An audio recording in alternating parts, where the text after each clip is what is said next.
একদিন শিয়াল এবং বাঘ বনে হাঁটছিল।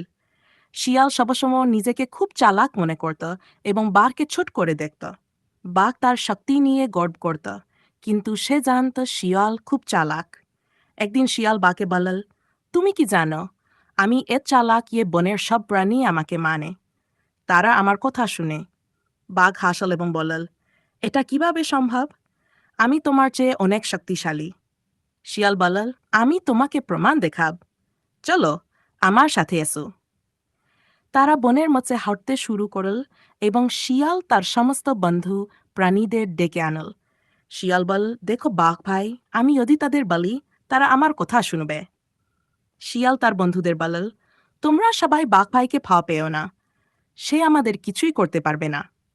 সব প্রাণী শিয়ালের কথা শুনল এবং বাঘের সামনে দাঁড়িয়ে রইল।